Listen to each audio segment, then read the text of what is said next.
Ito ang kwento ng isang takbo, isang POV mula sa NCTU 70 sa mga mata ni CJ.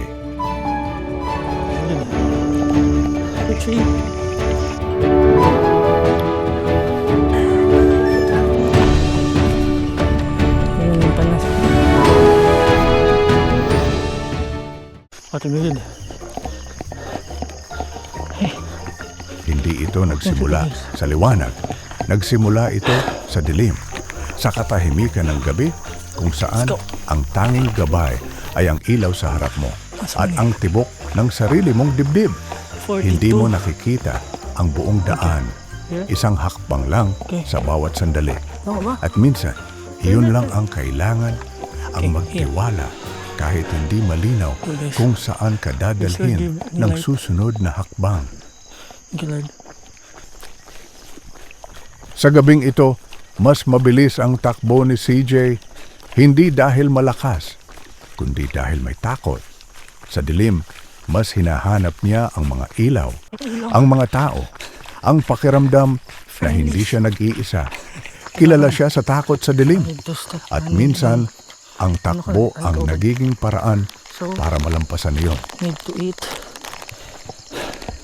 salt stick. Alam ko dito bikugan. So, going here. Agitag Falls Run. Let's go. Happy kami sa falls, I guess. Nami 14 km. Ilan lang. Basta 14 km po. Ang next station mag 19 nata. So 6 km more. Pagdating ng liwanag, nag-iba ang takbo. Mas malinaw ang daan. Mas kalmado ang isip. Hindi na para tumakas, kundi para It's magpatuloy. morning.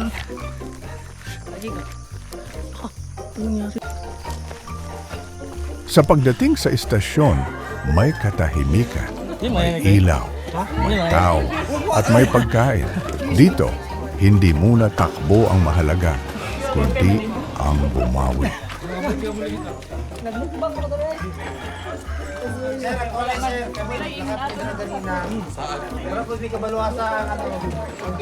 Matapos ang pahinga, nagpatuloy ang paglalakbay. Hindi na kasing bilis, pero mas buo ang loob. May lakas na muli para sa susunod na mga hakbang. Just walking of the kagubatan. So gang yan. Ayan naman talaga.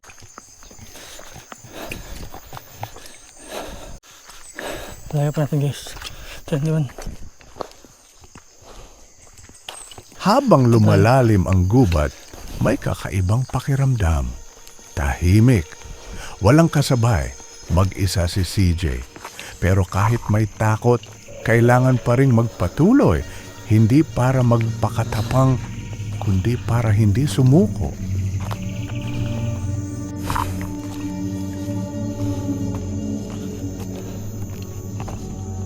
Sa loob ng gubat, nawawala ang pakiramdam ng oras. Hindi mo alam kung gaano na kalayo o kung gaano pa ang natitira. Kaya ang ginagawa na lang isang hakbang, isang hinga sa bawat sandali.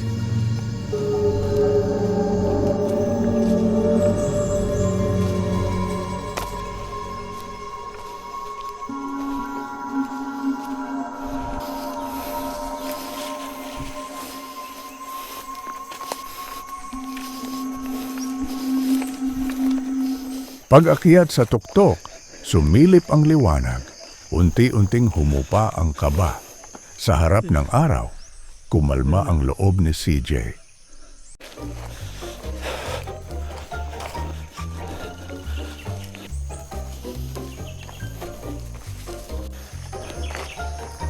Dito. Wala na dun eh.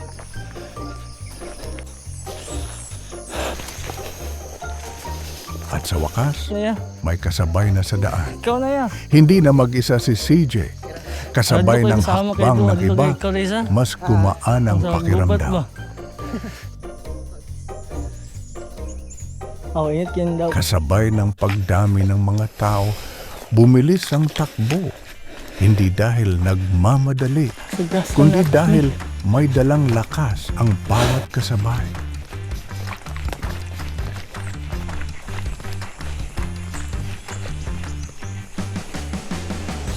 Nagpatuloy ang takbo. Kasabay ng iba, mas naging magaan ang bawat hakbang. Hindi na iniisip ang pagod, kundi ang ritmo. Takbo, hinga, takbo ulit. Unti-unting nagbago ang paligid, humina ang sikip ng gubat. At sa bawat hakbang palabas, parang may iniiwang bigat. Hanggang sa bumukas ang daan at humarap sa damuhan, malawak, tahimik, malaya. Nasa?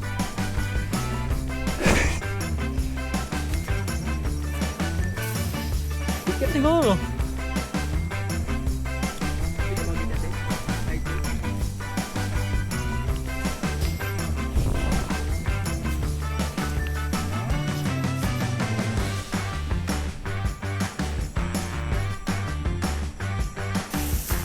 Habang nagpapatuloy ang takbo, hinahanap ni CJ ang susunod na istasyon.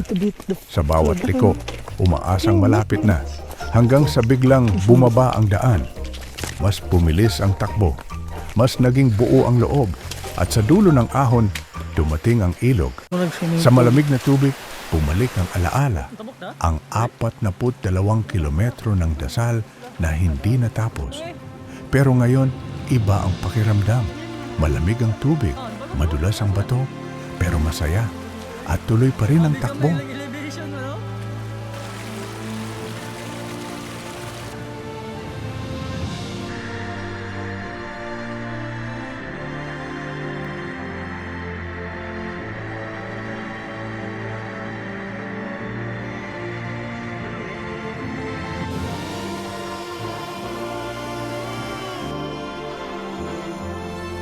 Hanggang sa dumating sa finish line, kasama ang pagod, kasama ang sakit, pero sa huli, naging sulit ang lahat hanggang sa muli.